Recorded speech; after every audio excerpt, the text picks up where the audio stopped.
بسم الله الرحمن الرحيم الحمد لله رب العالمين وصلى الله وسلم وبارك على سيد الأولين والآخرين المبعوث رحمة للعالمين سيدنا محمد صلى الله عليه وسلم وآله وصحابته أجمعين. Mesdames, Messieurs, chères sœurs, chers frères, marhaba bikoum, merci d'être au rendez-vous de votre émission Avis religieux, d'être fidèle. Et merci à Dr Djouhri, Boualam Djouhri, qui est là pour répondre à vos questions. Nous rappelons toujours que nous avons mis à votre disposition une ligne téléphonique. Elle va s'afficher sur l'écran. Et même un email avisreligieux@gmail.com. Et Dr Djouhri, marhaba bik. Allah yissalmik matan wigari. Et nous entamons les questions. Inch'Allah. La première question, salam alaikum. Comment fait-on le tayammum? Merci. Je veux savoir comment faire le tayammum. Inch'Allah. Bismillah, wassalatu wassalamu ala rasulillah wa ala alihi wa sahbihi wa man walah wa man tabi'a hudahu ila yawmi an Allah rabbil alamin. Wa billahi at-tawfiq. Chers frères et sœurs, salam alaikum wa rahmatullahi ta'ala wa barakatuh. C'est une question qui se répète et il y en a beaucoup de gens qui ne savent pas quelle est la façon ou la manière de procéder avec les ablutions qu'on appelle les ablutions sèches ou le tayammum. C'est très très facile. C'est que dans le tayammum, il y a deux fois toucher le sa'id tayyib, c'est-à-dire la pierre ou c'est-à-dire le sol tarab, hein, ou le sable, pour celui qui en a du sable devant lui, bien sûr. Fatayammamu sa'idan tayyiban. Il y a ces trois choses-là. Il faut les toucher, bien sûr. Alors on commence les ablutions sèches en disant Bismillah. Et c'est une sunna. Celui qui ne l'a pas dit, c'est-à-dire ces ablutions sèches sont valables. Et on touche au sa'id tayyib, c'est-à-dire la pierre. Hein? Puis directement, on frotte le visage, tout le visage. Même les contours des yeux, même sous le nez comme ça, c'est-à-dire on ne néglige, on touche tout le visage une seule fois avec les deux mains, voilà. Et puis on retouche aussi le sa'id tayyib une deuxième fois et là on essuie les deux mains. Bon, on commence d'abord, c'est une sunna, on commence par la main droite, hein. Si j'en ai une bague, je la déplace un petit peu comme ça, hein, et j'essuie ce qui est dessous, voilà, et je fais passer aussi ma main comme ça, les doigts, voilà, entre les doigts, thlil al-asabi', jusqu'au coude.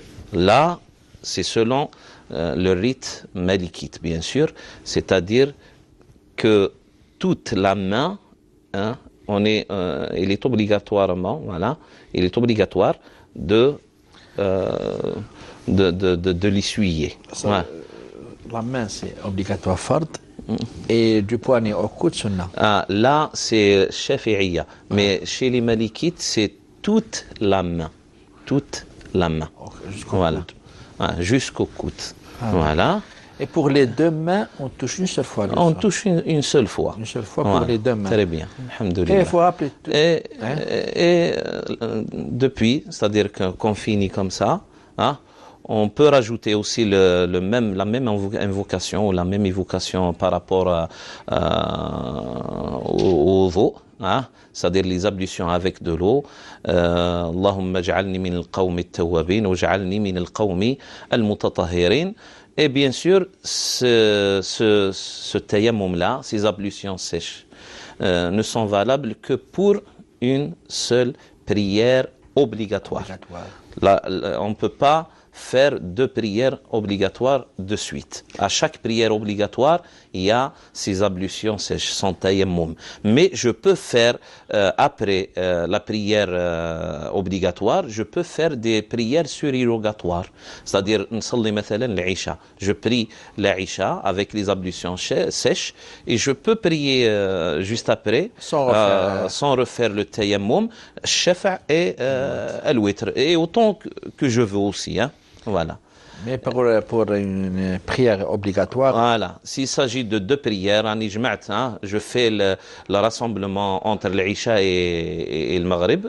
Hein. J'en ai besoin des ablutions sèches pour la prière du Maghrib et je vais refaire mes ablutions sèches aussi pour la prière de l'Isha. Ma petite précision, c'est-à-dire que vous avez dit je mets la main sur Saïd. Saïd. Pour dire Saïd, يقولوا هو كل ما صعد على وجه الأرض طاهر وكان من أجزائها. من مكوناتها. C'est une partie intacte de la terre. C'est-à-dire je ne peux pas même على brique qui est مصنع في l'industrie ou la faïence ou non. Il y en a qui font aussi une chose, تشوفهم dans la mosquée. Et rapidement, il fait ça n'importe où. Le mur. Faïence ou la peinture, etc.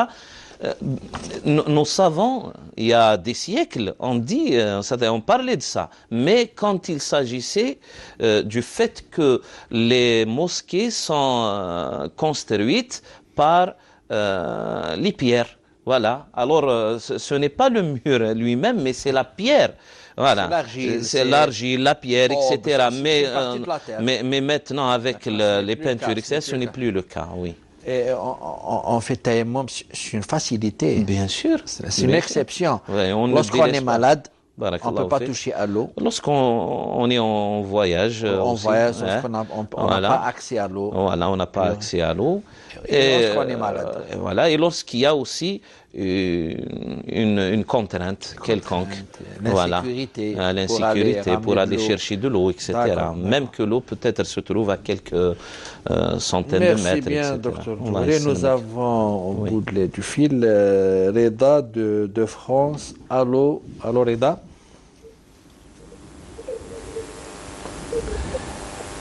Elle est toujours en ligne, Reda. Allô, salam alaikum. Salam wa rahmatullah, marhaba. Oui. Allô. Oui. Vous êtes en ligne. Allô, vous êtes en ligne, on vous écoute bien. Salam alaikum, cher. Salam wa rahmatullah. J'ai une question pour cher, s'il vous plaît. Oui. Oui.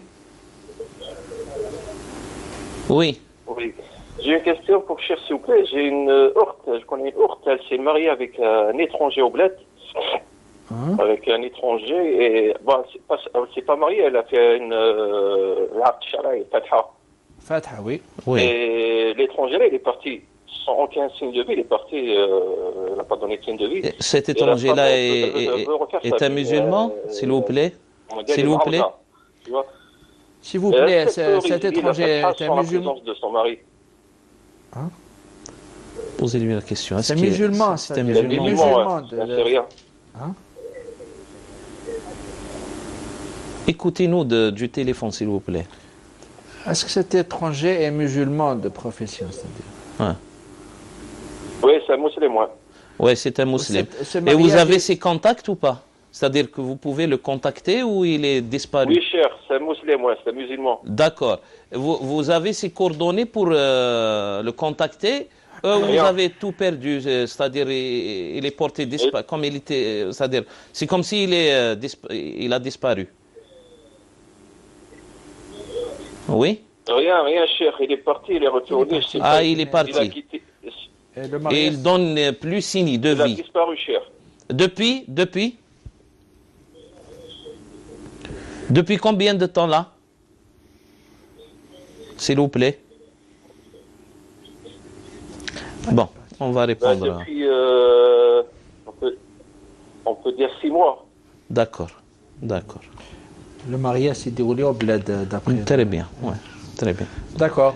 Voilà. On va vous répondre. Inch'Allah.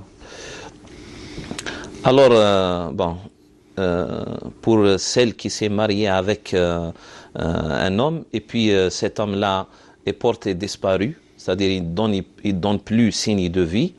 Depuis cette date-là où il donne plus signe de vie, beaucoup d'écoles juridiques, bien sûr, ont émis des fatwas un petit peu divergentes, mais la fatwa la plus logique, si on peut dire, c'est qu'elle attende 4 années.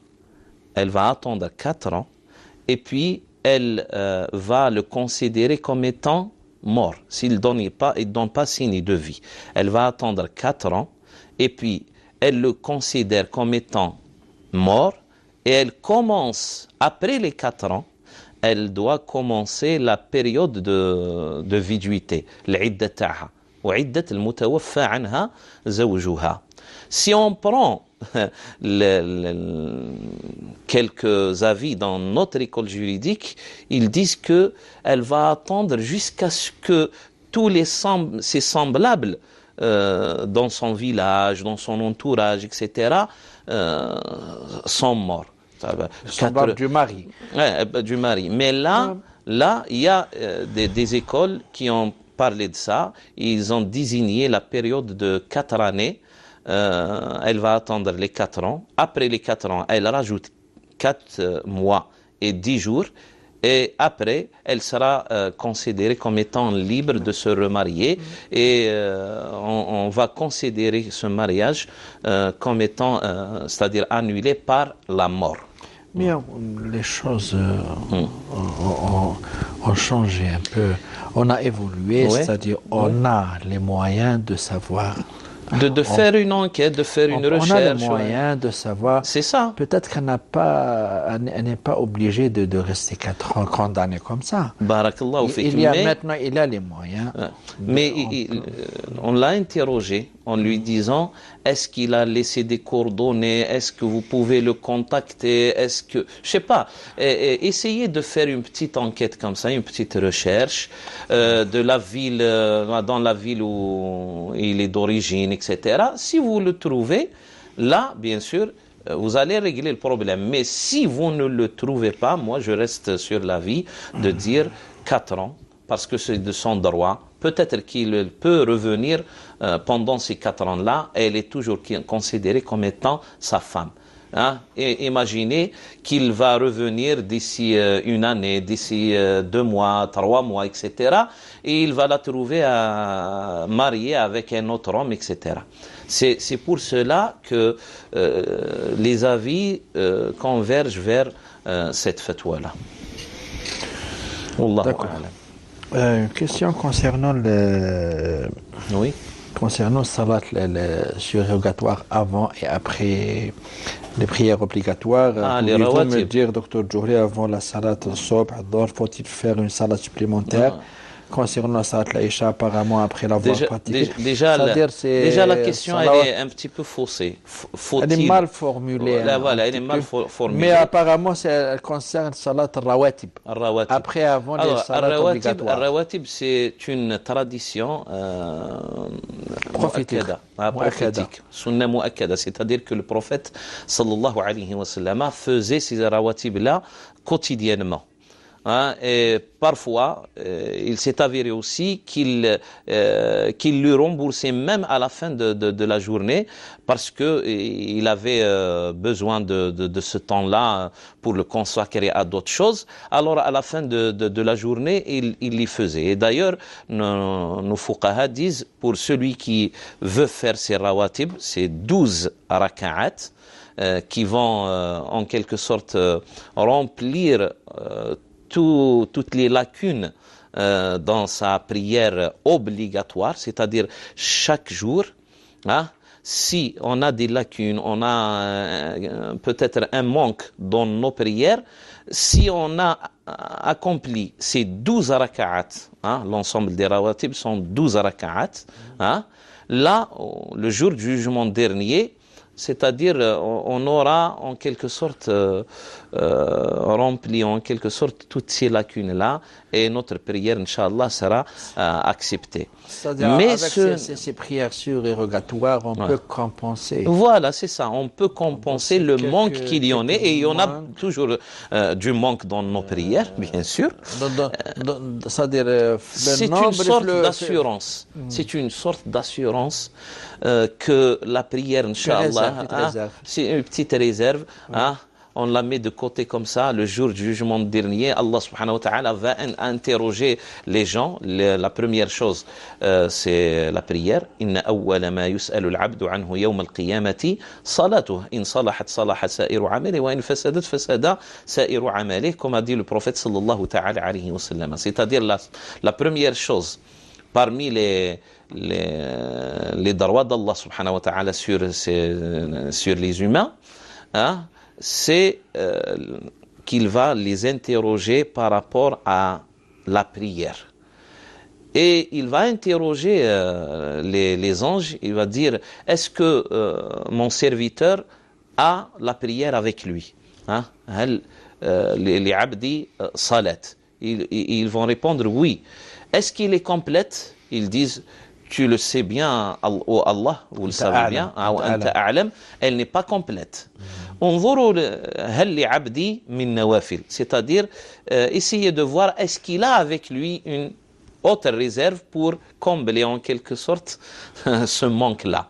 Et là, si on a beaucoup de nawafil, tarawih, qiyam al-layl, salat khusuf, salat kusuf, etc., toutes les prières surrogatoires, et parmi aussi, il y a les rawatib. Celui qui accomplit chaque jour 12 raka'at, il sera considéré comme étant, c'est-à-dire sa prière sera considérée comme étant complète.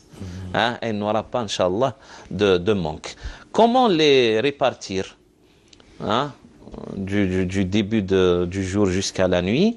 Bon, il y a des avis différents, mais je vais vous donner une répartition. Avant Subh, avant As-Subh, c'est-à-dire la prière obligatoire, on l'appelle chez nous As-Subh. Ailleurs, ils l'appellent Al-Fajr. Nous, quand on annonce comme ça Al-Subh, c'est-à-dire on désigne la prière obligatoire. Al-Fajr hiya al-Raghiba. Barakallahu fik. Et elle rentre dans les rawatib. D'accord. La Raghibat al-Fajr, les 2 raka'at avant Subh, la prière obligatoire, elle rentre.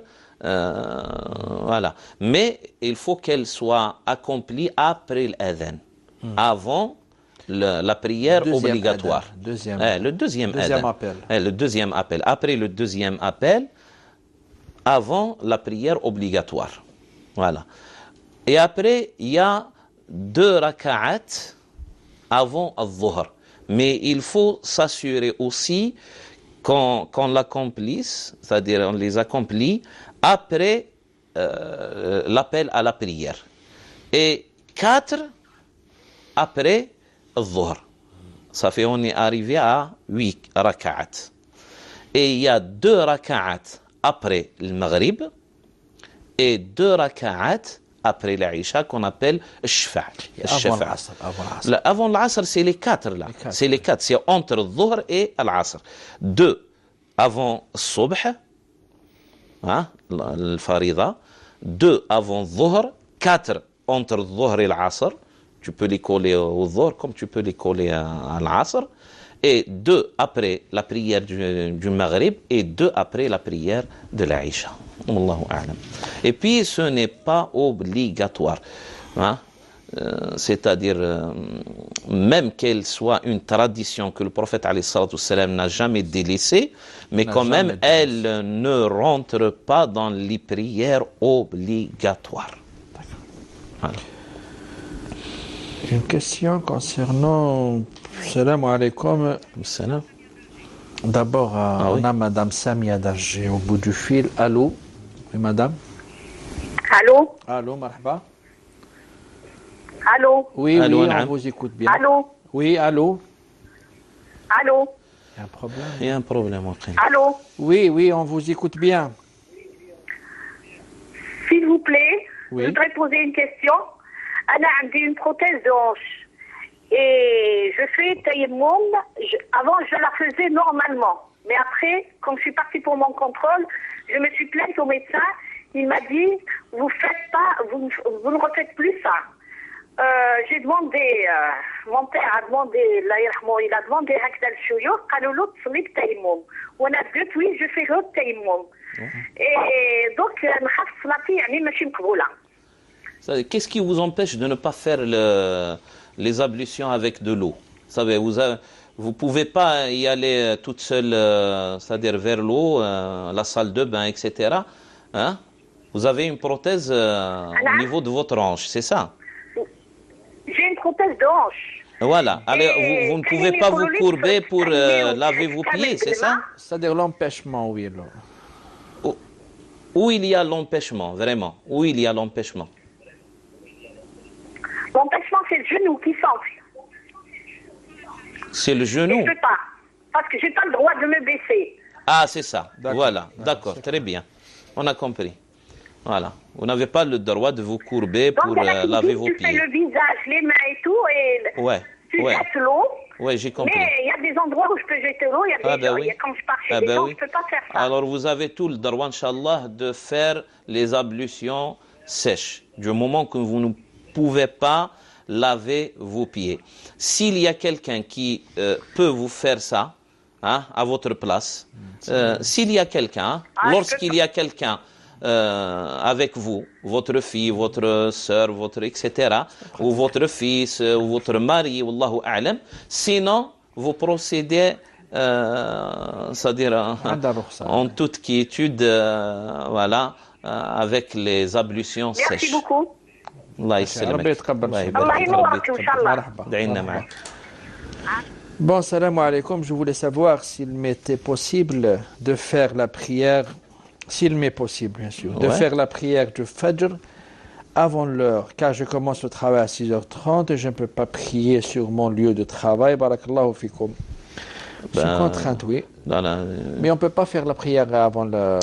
Parmi les conditions que la prière soit valable, il faut que son temps arrive. On ne peut pas faire une prière avant, c'est-à-dire que son temps arrive, sauf s'il y a un rassemblement de prières. C'est-à-dire entre le Dhuhr et l'Asr, voilà, ou là entre le Maghrib et l'Isha. On peut faire la prière de l'Asr avec le Dhuhr, hein, avec l'intention de les rassembler, بنية الجمع, جمع التقديم يسموه. On peut faire aussi la prière de l'Isha juste après la prière de Maghrib avec cette intention-là parce que le prophète sallallahu alayhi wa sallam l'a fait. Mais concernant la prière de Subh, il l'a jamais rassemblée avec une autre prière. Mais dans ce cas? Dans ce cas-là, soit elle fait sa prière lorsqu'elle est en route vers, Wallahu a'lam, en route vers le travail, il s'assure seulement que le temps est arrivé, hein, le temps de la prière, et il peut la faire, c'est-à-dire avec n'importe quelle manière, même en étant assis. Voilà, en étant assis et en faisant comme ça, en quelque sorte, des gestes pour ruku' et pour la prosternation sujoud, hein, sans toucher à quelque chose, mais avoir juste l'intention de faire la prière. Il peut la faire ainsi. Et ishara, et la prosternation un peu plus, c'est tout. Voilà. Et il faut avoir ses ablutions, bien sûr. Sinon, une petite pierre comme ça dans la poche, ça fera l'affaire, Inch'Allah. C'est aussi ça. Docteur, c'est Nassima d'Alger. Allô, oui. Allô? Oui, marhaba. Allô? Oui, allô, marhaba, on vous écoute bien. Allô? Oui, j'entends pas. Oui, allô, allô. Allô? نعم. Allô? نعم نعم. J'entends par la télévision. Oui, vous êtes en direct. Posez votre question, s'il vous plaît. En ce qui concerne... Salam alaikum. Salam wa rahmatullah. En ce qui concerne la femme qui a été abandonnée par son mari, Oui. l'étranger. Hein? Est-ce que c'est possible avec le khula يعني يكون الحل؟ Est-ce qu'elle a le droit de demander le khula? Oui. D'accord. D'accord. Il vous a abandonné, Ça, il a abandonné son mari, comme ça. Non, c'est- par rapport à la question précédente qu'on a reçue. Celui qui a fait la Fatiha et puis il a disparu. Ah, Est-ce d'accord. qu'elle peut procéder par le khula? C'est ça qu'on a compris C'est ça, normalement. Oui, oui, j'ai entendu la question. Ouais, Ah, ouais. d'accord, par rapport à la C'est ça. question précédente. Oui, Ouais, oui, ouais. oui, oui. Oui, d'accord. On va vous répondre, madame. Marhaba. Inch'Allah. Alors, Merci. le Salam khula, alaikum. Alaykoum salam.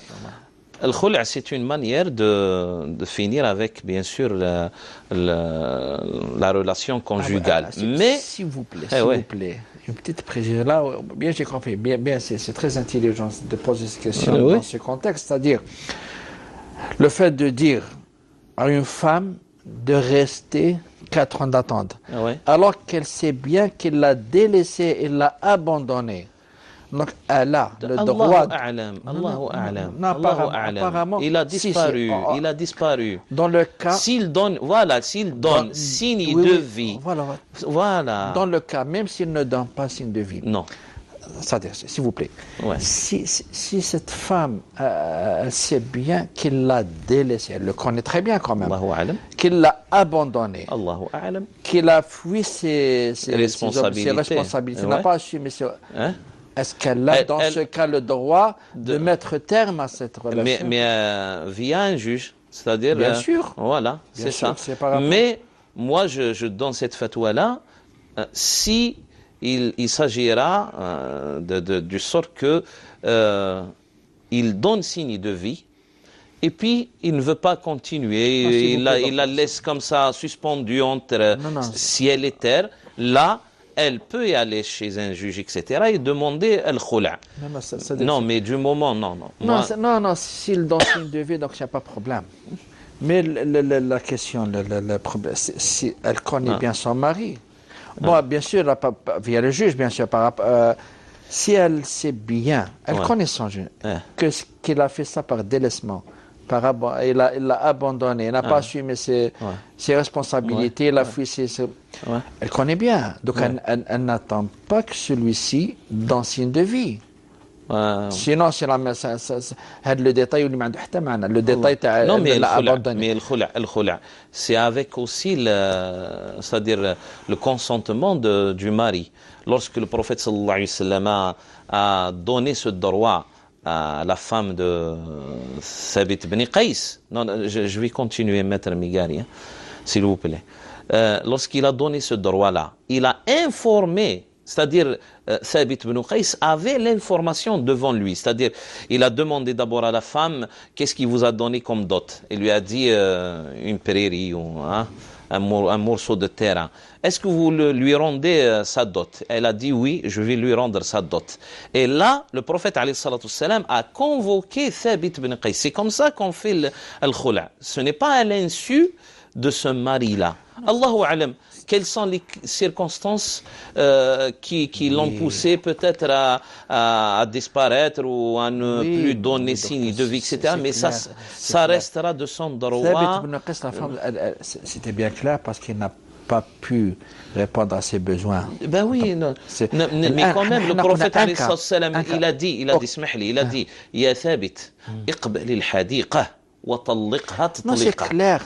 Alors ça, c'est le khula. Il y a le consentement, il y a l'information qui arrive à ce mari-là. Mais dans le cas où le mari est porté disparu, je ne peux pas surpasser ce que les jurisconsultes ont émis comme... Voilà.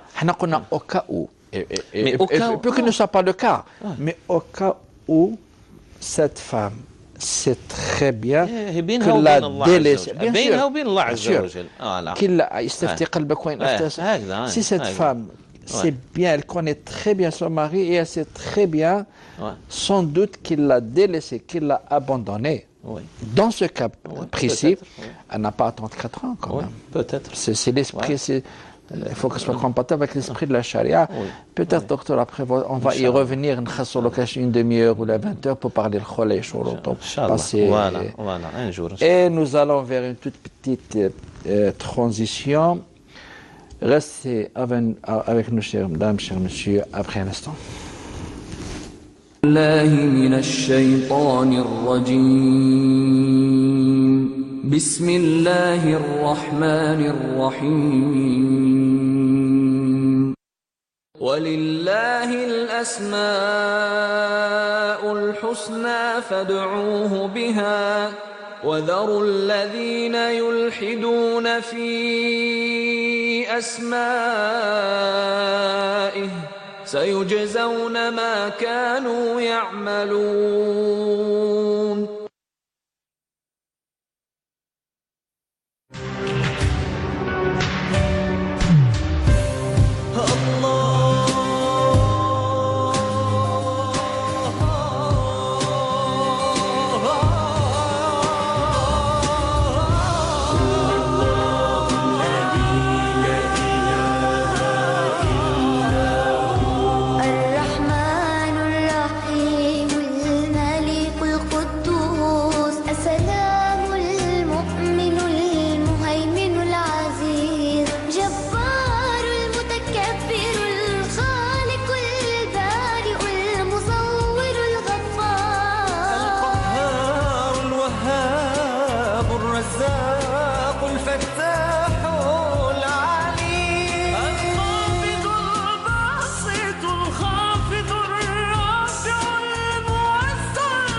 البصير الحكم العدل اللطيف الخبير الحليم العظيم الغفور الشكور العلي الكبير الحفيظ المغيث الحسيب الجليل الكريم الرقيب المجيب الواسع الحكيم الودود المجيد الباعث الشهيد الحق الوكيل القوي المتين الولي الحميد المحصي المبدئ المعين المحيي المميت الحي القيوم الواجد الماجد الواحد الصمد القادر المقتدر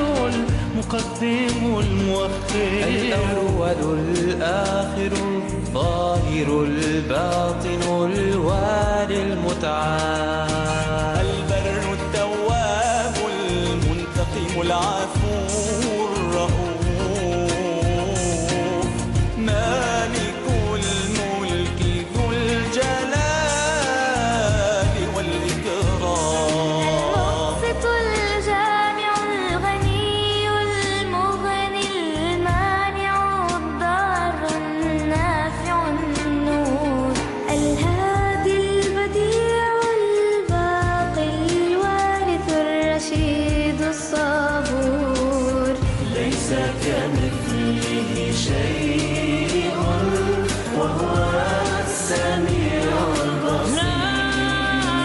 البصير ليس كمثله شيء وهو السميع البصير لا إله إلا الله محمد رسول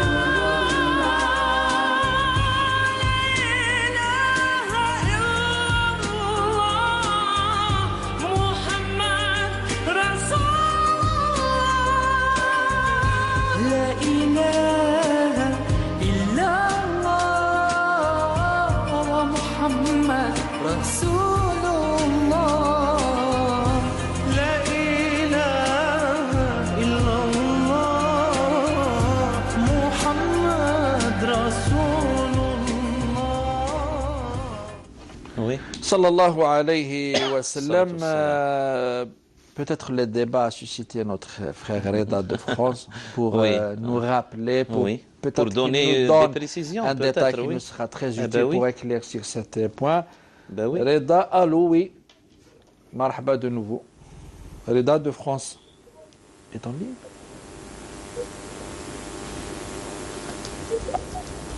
Allô, salam alaikum, cher. Allô, salam, marhaba bik. Allô? Oui, Allô, oui, oui. on vous écoute bien. Quel problème?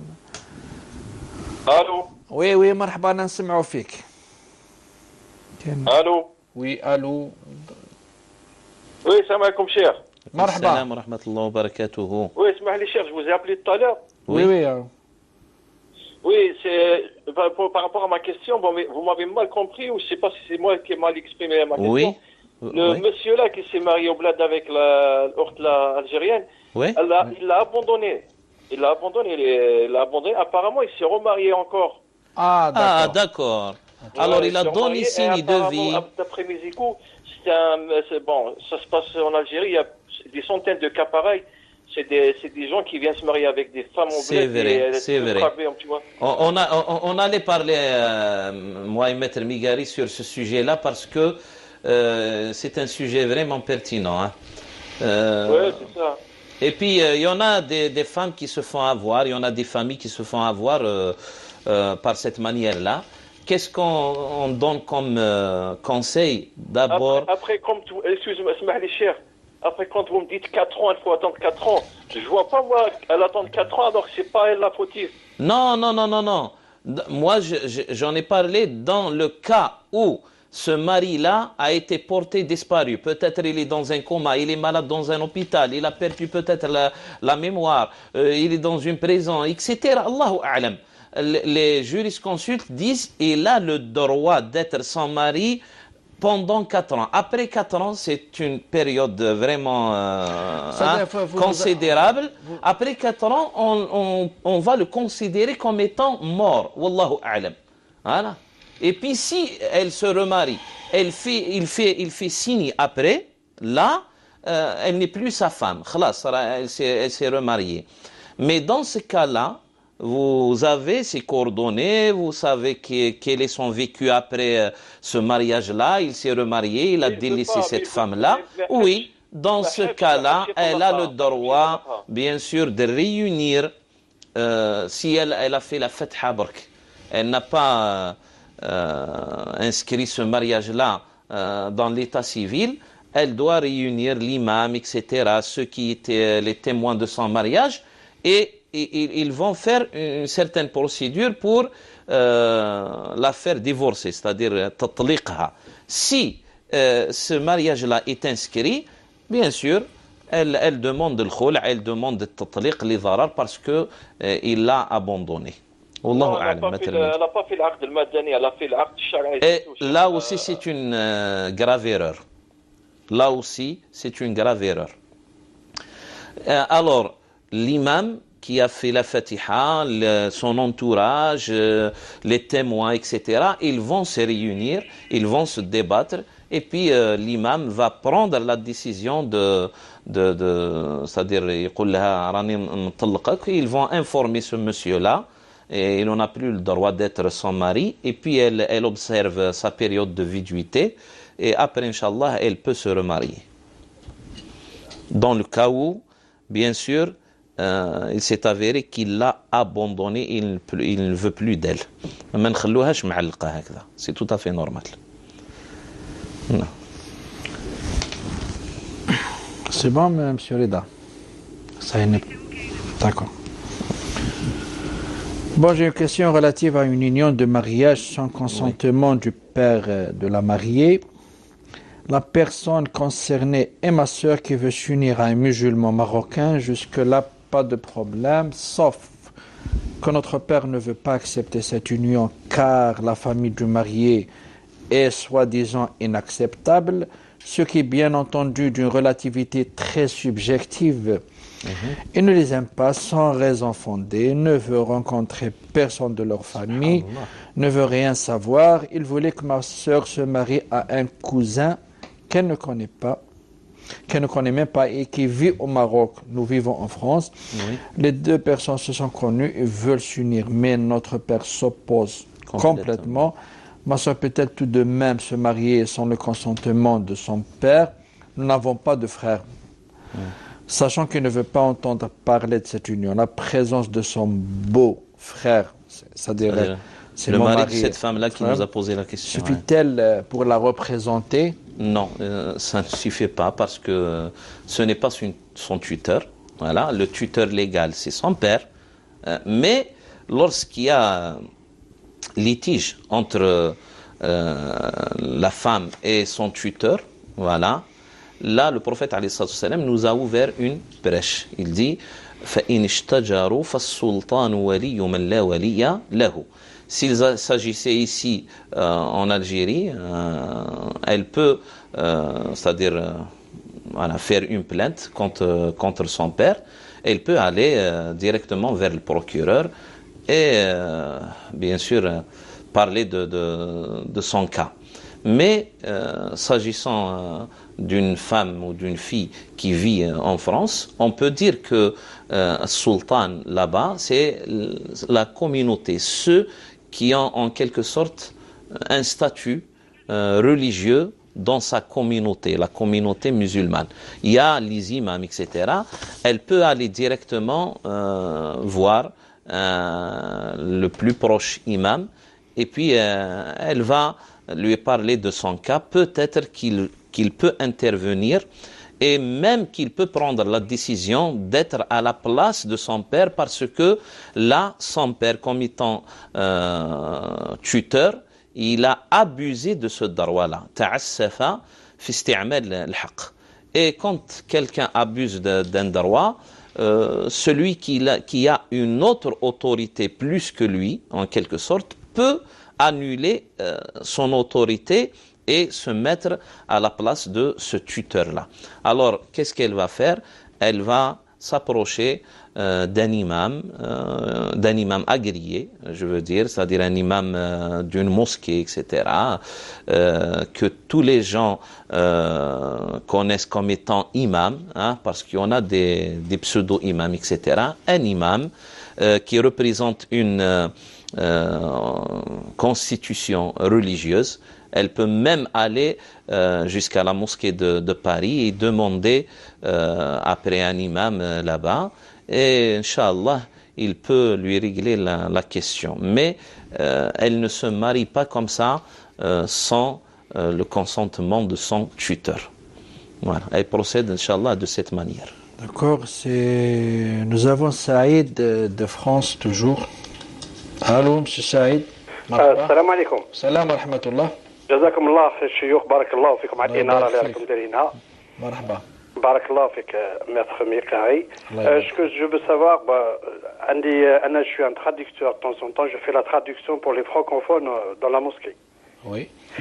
Et وعندي deux fois واحد الأخ على كل حال أخي في الله مهما كان الحال والإنسان يتقبل النصيحة. حكمني deux fois حكمني une fois قال لي ما تديرش قال لي كي تقرا باسكو انايا كون جاري باسكو moi je m'adresse aux francophones. Et chaque semaine l'imam il me donne الخطبه تاعو prochain vendredi وانا باذن الله تعالى الحمد لله الله ربي وفقنا لهذا. ادعوا لنا ان شاء الله ربي يتقبلنا. الله يوفقك والله يقدرك ان شاء الله. امين امين. alors باش نمدها لي francophones. Qu'est-ce qu'il m'a dit? Il m'a dit il y a une chose. Il m'a dit quand tu arrives parce que bon soi-disant علاش كي تلحق القرآن. Moi, quand j'arrive au verset du Coran, on dit toujours au début, on dit Bismillah ar-Rahman ar-Rahim, on lit les versets en français. Oui. Quand je finis pour faire la distinction, c'est-à-dire j'ai fini, les gens qui me suivent, ne me disent pas ce que je vais dire, c'est du Coran. On dit Sadaq Allah al-Azim, parce que les gens ils fahmouni. Alors, il dit, ما تقولش Bismillah ar-Rahman ar-Rahim, ما تقولش Sadaq Allah al-Azim. Je dis pourquoi? C'est une innovation, bid'a. Ce que tu es en train de faire, je veux dire, c'est pas le Coran, c'est pas en français. Le Coran, c'est de l'arabe pur. Il n'y a pas d'autre langue. Alors, je l'ai pris, mais je voudrais savoir Oui, on a compris. D'accord. D'abord, si vous faites la traduction, c'est-à-dire directe, instantanée, pendant la khutbah, il faut qu'elle soit avec le consentement, bien sûr, après l'accord de l'imam, déjà, pour ne pas créer d'amalgame, etc., dans la mosquée. Le fait que vous dites Bismillahir Rahmanir Rahim et vous terminez avec Sadaqallahu al-Azim pour faire cette distinction-là entre ce qui est la traduction des sens du Coran et ce qui est peut-être le discours de l'imam, d'une manière intelligente, vous n'avez pas commis de péché. Parce que dire Bismillahir Rahmanir Rahim, on peut le dire au commencement de n'importe quel travail, de n'importe quel acte qu'on fait. Kullu amalin lam yubda bi bismillah fahuwa abtar, comme a dit le prophète sallallahu alayhi wa sallam. C'est-à-dire chaque acte qui n'est pas commencé par Bismillah est un acte amputé de quelque chose. C'est-à-dire il est incomplet. Voilà, c'est un acte incomplet. Alors dire Bismillahir Rahmanir Rahim, nous bien sûr, la tradition c'est de la dire quand on récite le Coran, Bismillahir Rahmanir Rahim au début de la sourate. Mais je peux dire aussi Bismillahir Rahmanir Rahim quand je veux parler, quand je veux boire de l'eau, quand je veux peut-être me lever de ma chaise, etc. À chaque acte ou à chaque parole, je peux la précéder de ce dhikr-là. Bismillahir Rahmanir Rahim. Alors vous n'avez pas de souci à vous faire. Et quand vous terminez la traduction des sens du Coran et vous dites Sadaqallahu al-Azim dans l'intention, bien sûr que Allah subhanahu wa ta'ala a toujours raison, Qul Sadaqallah, d'ailleurs, Maître Migari, il y en a un verset comme ça, Qul Sadaqallah, c'est-à-dire dit au prophète alayhi salatu salam, Dieu a raison, Allah a raison dans tout ce qu'il vous a prescrit, dans tout ce qu'il m'a transmis, etc. Dieu a raison, Sadaqallah. Eh bien, ça ne va jamais changer à ce Coran-là, parce que les gens le savent, alhamdoulilah, que Sadaqallahu al-Azim n'est pas un verset coranique à la fin de chaque sourate, mais c'est par respect à la parole d'Allah subhanahu wa ta'ala, pour la séparer aussi des autres paroles, on fait ça, on dit Sadaqallahu al-Azim d'une manière intelligente pour que celui qui nous suit fasse la distinction entre les paroles d'Allah subhanahu wa ta'ala et nos paroles. Et Sadaqallahu al-Azim, c'est une tradition ancestrale depuis les premiers peut-être savants de l'islam qui utilisent cette phrase-là pour séparer la parole d'Allah subhanahu wa ta'ala et la parole des autres, des humains qui va suivre. Et d'ailleurs, je vais vous donner une petite anecdote comme ça. Pourquoi Sayyidina Uthman ibn Affan, radiyallahu anhu wa arda, le troisième calife du prophète sallallahu alayhi wa sallam, a brûlé toutes les transcriptions, tous les supports de transcription du Coran, sauf celles que les quatre sahaba, les quatre compagnons du prophète sallallahu alayhi wa sallam ont prescrit, ont écrit. Pourquoi? Parce qu'il y avait un mélange. Je vais prendre Sahifat Abdullah ibn Mas'ud. Abdullah ibn Mas'ud, c'était quelqu'un qui connaissait le Coran et il le connaissait par cœur. Mais quand il écrivait dans son mushaf, il faisait en quelque sorte des rajouts. Il rajoutait des choses comme ça pour expliquer. C'était en quelque sorte, non pas un mushaf, mais c'était une sorte d'exégèse. Et il ne faisait pas la distinction. Lui, bien sûr, il la faisait, mais celui qui va lire, il ne connaît pas le Coran par cœur, peut-être qu'il va tomber dans l'erreur. C'est-à-dire, il va rajouter les paroles de Sayyidina Abdullah ibn Mas'ud au Coran. C'est pour ça que Sayyidina Uthman ibn Affan a pris cette décision-là de brûler tous les autres supports sur lesquels le Coran a été écrit, pour ne pas tomber dans cet amalgame-là. Alors, c'est pour ça, cette manière-là que vous faites là est une manière intelligente pour dire, voilà les paroles d'Allah ou leur sens, parce que c'est une traduction des sens, et puis vous dites Sadaqallahu al-Azim directement par réflexe, voilà, les gens vont savoir que la traduction du verset est terminée, et là, ce qui va arriver, c'est une autre chose. Ce sont les paroles de cet imam-là. Wallahu ta'ala a'la wa a'lam, mais il n'y a pas de souci dans cela. Bon, je ne sais pas si on a assez de temps pour poser notre... Ah, d'accord. Monsieur Djilali de Corso. Allô, salam alaikum. Salam wa rahmatullah, marhaba. Allah يسلمك يعيشك. Je serai bref. على بالك انا j'ai l'arthrose au niveau de l'épaule ou j'ai du mal même في l'avant-bras وكذا في la main gauche. Alors allô. Allô, oui. On vous écoute. Actuellement راني ندير الاخر نتوضا بواسمو بالتيمم. J'entends mal. Allô? Oui, عاود la question. On a mal entendu برك ما سمعناش مليح عاودها مليح. قلت لك باللي انا صدير جيت نشيط وعندي منطق الوشال وعندي العطلة في لا مان غوش البرا ولا بونطرا صدير c'est difficile pour moi de laver les pieds, surtout les pieds avec la main gauche. Est-ce que je pourrais laver les pieds avec la main droite? C'est par rapport aux ablutions. Vous ne pouvez pas faire vos ablutions. Aux ablutions, par rapport aux ablutions. ما تقدرش تدير الوضوء. C'est-à-dire ما تقدرش تدير الوضوء. Juste les pieds, je ne peux pas les laver avec la main gauche. Est-ce que je pourrais laver les pieds avec la main droite? Ah, c'est-à-dire vous lavez seulement avec la main droite, c'est ça? أو لا تستنجي. الاستنجاء في الخلاء. C'est ça, l'estinja في الخلاء. C'est-à-dire vous lavez après vos besoins. Non, après, ce n'est pas le problème. Le problème est que lorsque je vais faire la prière, les ablutions, est-ce que je pourrais laver mes pieds, seulement mes pieds? Ben oui, bien sûr que vous pouvez. Bien sûr que vous pouvez.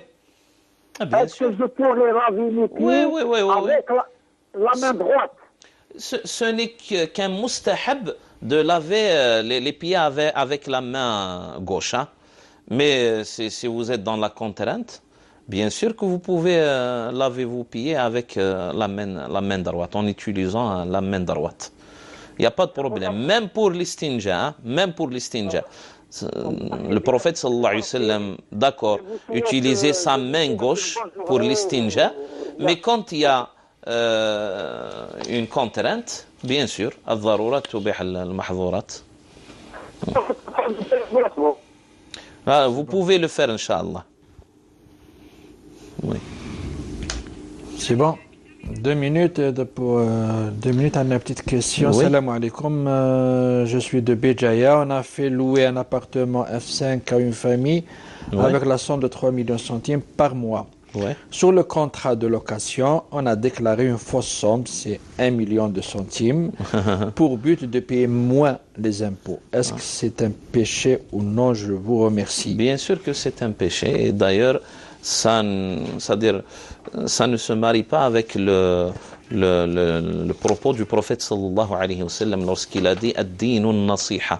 قلنا لمن يا رسول الله قال لله ولكتابه ولرسوله ولأئمة المسلمين وعامتهم. C'est-à-dire, il faut être correct avec tout le monde, avec Allah subhanahu wa ta'ala, et sincère. Il faut être sincère avec Allah azza wa jalla, avec le Coran, avec le prophète alayhi salam, et puis avec les autorités, voilà, les différentes autorités, hein, les a'immat al-muslimin, les ammatihim. Et il faut être sincère avec toute la communauté musulmane qui vous entoure, et même avec tous les gens, bien sûr.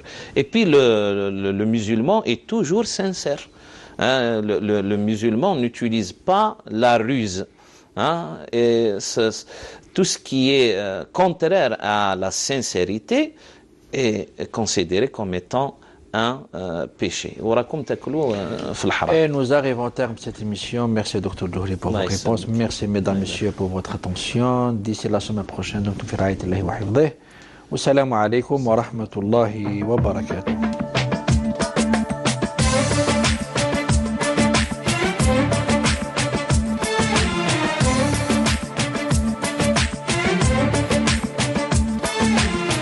يا رب العالمين الله الله صل على طه الأمين الله الله في كل وقت وحين الله الله املأ قلبي باليقين الله الله ثبتني على هذا الدين الله الله واغفر لي. Du désir au plaisir, il n'y a qu'un pas. Et ce pas, nous le franchissons chaque dimanche soir autour de 22h pour rencontrer donc justement les agitateurs de la scène culturelle. Entre cinéma, théâtre, littérature, peinture et philosophie, les esprits s'emballent tous les dimanches autour de 22h. À bon entendeur.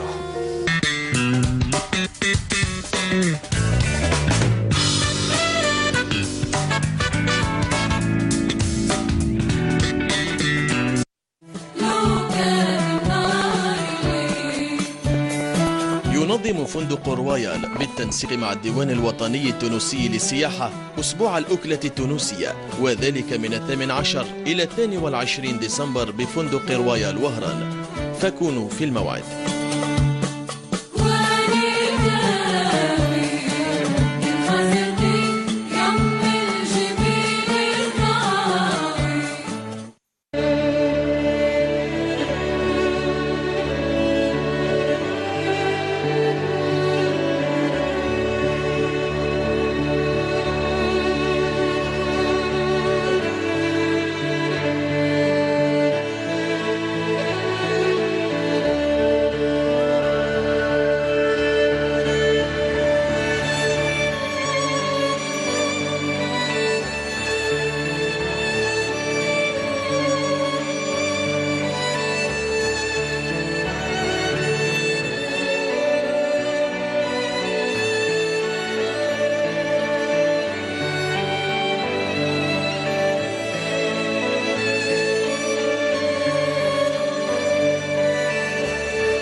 Madame, Monsieur, bonjour. Merci de nous rejoindre à la une de l'actualité. Poursuite des travaux du 4e séminaire de haut niveau sur la paix et la sécurité en Afrique.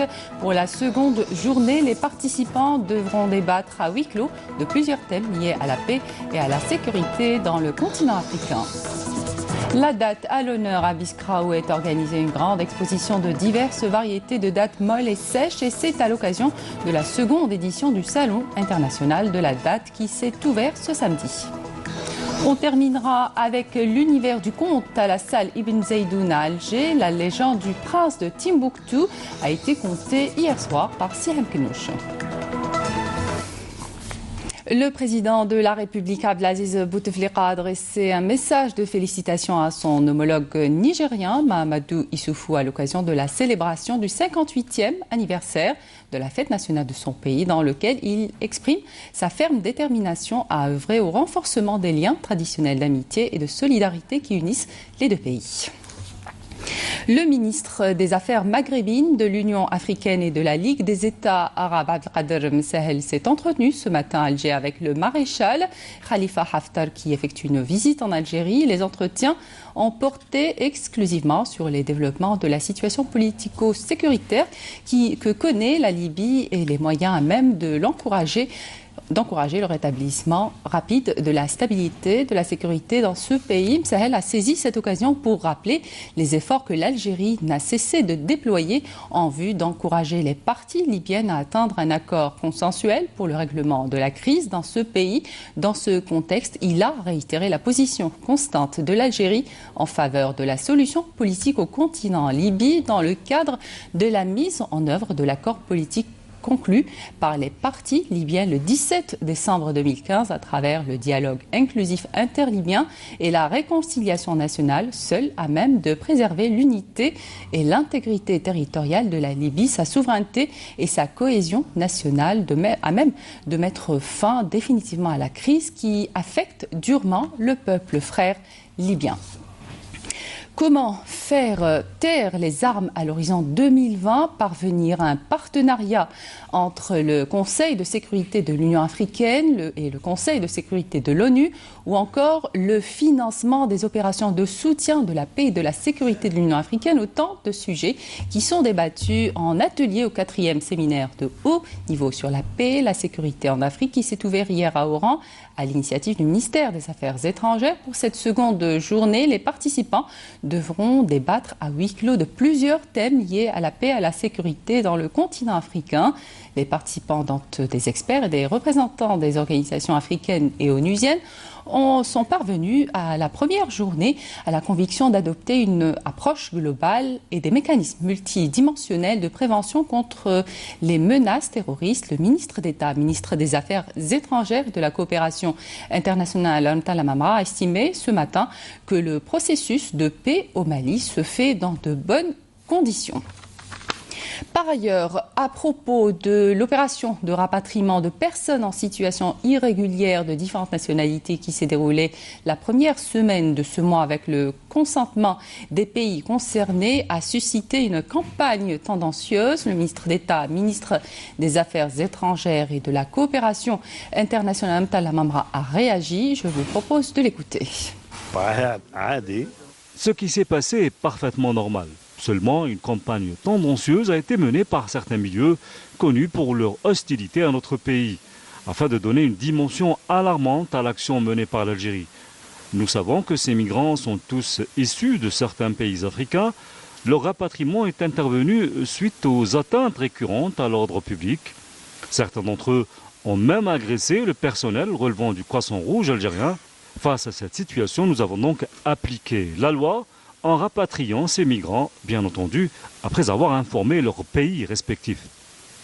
Pour sa part, la présidente du Croissant Rouge algérien dénonce l'instrumentalisation de drames vécus par des populations en détresse à des fins politiques. Le récit de Naïma Haouch. Terre d'accueil, l'Algérie, qui a toujours su être à l'écoute des préoccupations de ses voisins, continue à prendre en charge de nombreux migrants qui bénéficient de plusieurs avantages. Cependant, l'opération de rapatriement de personnes en situation irrégulière de différentes nationalités du 1er au 6 décembre du mois en cours a suscité des commentaires malveillants dans le but de jeter le discrédit sur l'hospitalité traditionnelle du peuple algérien ainsi que sur la solidarité naturelle de l'État vis-à-vis des pays voisins et amis affectés par des crises provoquant des déplacements de populations massifs. Si on prend le sujet de la migration, c'est un sujet d'actualité pour l'Algérie qui est devenu un pays d'accueil, qui a accueilli des milliers et des milliers de personnes qui sont venues à la recherche de meilleures vies.